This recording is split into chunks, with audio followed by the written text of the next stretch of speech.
Hello, I am Sam. Welcome to USA Talk. There is a hush in the airports tonight, a quiet tension beneath the buzz of wheels and engines as travelers inch through terminals hopeful.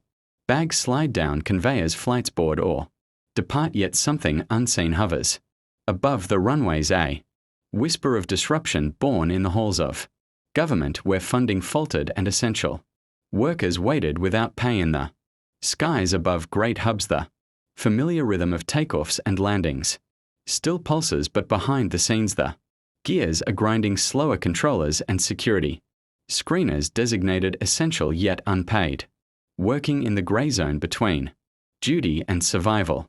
When the government shuts down and paychecks freeze, the consequences ripple outward, far beyond the chambers of power, traveling hundreds of miles to every airport gate, every departure lounge, every hopeful bon voyage, and every delayed welcome home.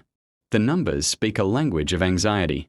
More than 1,000 flights cancelled in a single day as the Federal Aviation Administration ordered reductions of traffic in 40 major airports to protect safety amid thinning staffing. When the shutdown dragged on, staff shortages triggered ground delays, flow constraints, flights held for hours while people waited in line at security, staring at boards showing delayed, cancelled, rescheduled, wondering if their journey would even begin. In rooms where decisions are made, the political stalemate over funding collided with the human machinery of aviation workers who are deemed essential yet treated as if optional when pay halts and the budget remains unresolved.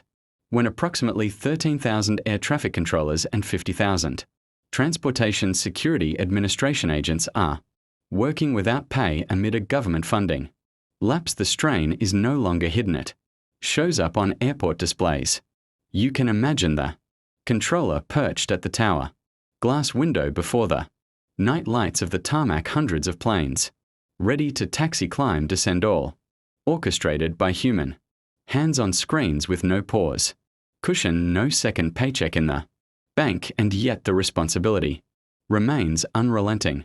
When they call in sick more often than usual, when absences rise to alarming levels, the system signals that something is off and the safety buffer thins. The decision came, the FAA deciding to cut up to 10% of flights at high impact airports, making airlines rework entire schedules, scramble crews, shift gates, notify customers in hours of turbulence, flights vanish from timetables, seats go empty, thousands of them every day, hundreds of thousands of seats lost, travelers rerouted or stranded, and the ripple spreads into hotels, ground transport, the wider economy.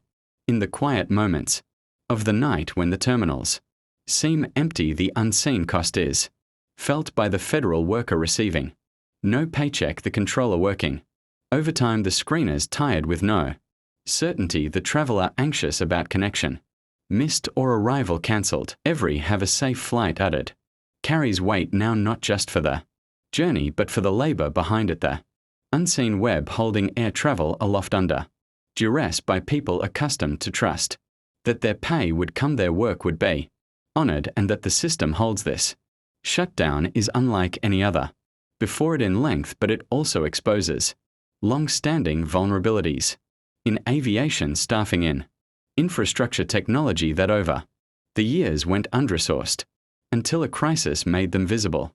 National airspace still functions, yet with less margin, fewer backups, more stress. The traveler stands in line at a security checkpoint waiting 4 hours because staffing is down the queue. Snakes past cafes, the coffee gets cold, the phone rings. Your flight's delayed, your flight's cancelled. And empathy meets frustration again and again. On the runway, the plane sits idle. Fuel taxed, crew waiting. The same gate lights turn red, amber, green. But the machine stalls because the system behind it is stretched thin. In Washington, debate rages over spending appropriations. The crescendo of politics rises, but meanwhile, thousands of people in uniform stand on duty, unpaid, their homes worry, their bills stack up, their livelihood suspended. Until the stalemate ends, they airlines do what they can. They issue waivers. They rebook, they apologize. But they cannot fix the root cause. They cannot bring back pay. They cannot stop the politicization of aviation. Delays the system still must bend under. Politics.in airports from Atlanta to Newark to Los Angeles. The flow constraints began to take effect the busiest. Hubs felt it hardest. The global travelers first to sense the tremor because there the margin is tight and every minute counts. Safety is front and center. The FAA says so. Yes, it is safe to fly today, tomorrow, the day after, because we are taking proactive steps. But even so, the system is issuing alerts. The workforce is fatigued. The pressure mounts behind every cancelled flight. Someone will miss a reunion. Someone will spend the night in an unfamiliar city. Someone will make alternate plans. Anxiety climbing. Coffee cooling. Phone calls. Missed logs. The human ledger stacked with inconvenience and sorrow. The federal employees meanwhile face moral burden. They continue to show up. Essential workers. They cannot know when pay will resume. They're trying to keep the sky safe, but they're human too. The stress accumulates silently. Travel logistics, which once ran like clockwork, now wobble. The domino effect sets in. Delayed arrival means missed connection, means lost baggage, means the ripple into ground transport. Rental car waiting, taxi meter ticking. The world slows. Business travel suffers. Deals delayed. Tourism tarnished. Hotels empty. Rooms flights diverted. The economic undercurrent visible once the disruption flows beyond gates into boardrooms.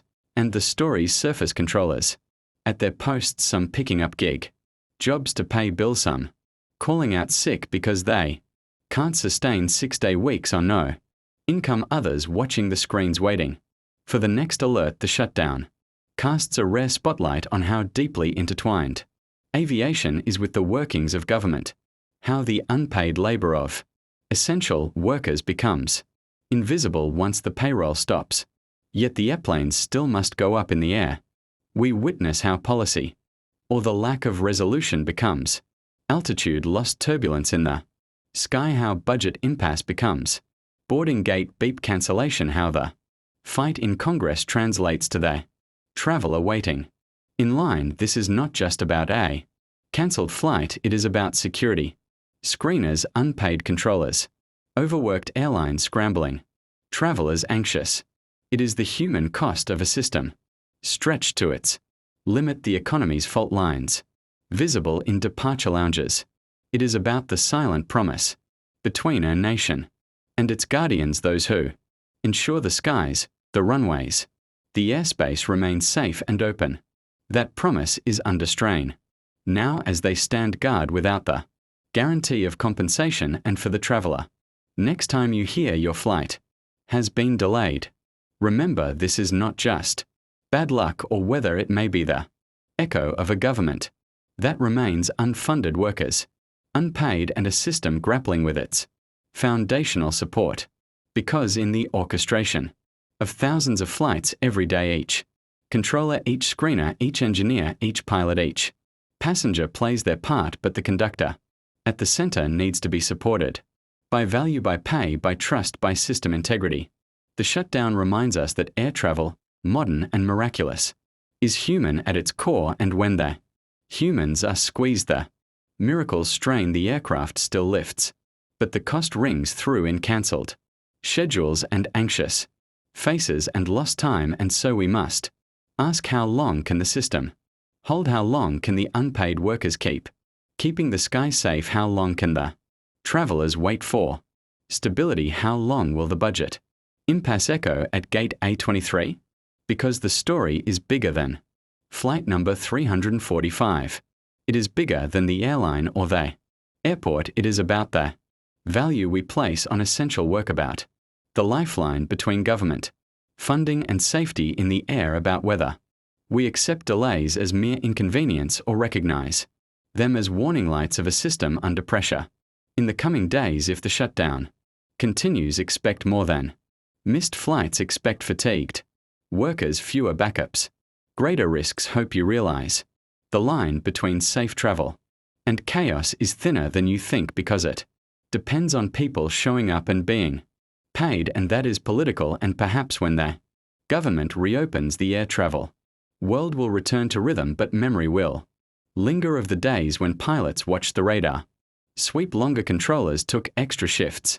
Screeners worked with no paycheck and travelers sat wondering, in the quiet before boarding begins in the moment between. Wheels up and wheels down there is a story not told on the credit card receipt, not in the gate announcement, yet deeply felt in every heart that beats for a journey. So when you strap in and the engines rev and you lift above the clouds, know this. You soared because thousands whose names you may never know kept the lights on the towers manned, the screens open, the runways clear while politics raged. Below and above the clouds the sun rises and your destination awaits, but remember, the ground beneath us matters, the invisible workforce matters, the funding matters. And one day this delay will be a memory, and we will ask what we learned from it. We will remember that system safety is human safety, and that human safety depends sometimes on paychecks and policy and commitment beyond the shimmer of flight paths. This is a moment of reckoning in the sky, a call to value the work of those unseen and to honor the promise that air travel is more than machines. It is trust, it is connection, and it is human lives. And so we close this chapter not with resolution yet, but with awareness that next time you fly, you are not just a passenger, you are part of something bigger. You are part of a system sustained by people, by funds, by purpose. For every takeoff there was someone awake in a tower. Every landing owed something to a worker unpaid. Every cancelled seat a reminder of what happens when the funding stops. Let us hope that moment passes swiftly, that the budget battle ends, that the skies once again feel easy and safe, and that those who keep them safe are honored not just in words but in pay. And now your journey continues. May it be smooth, may your flight ascend, may the story behind the scenes meet its resolution, and may each landing be homeward bound.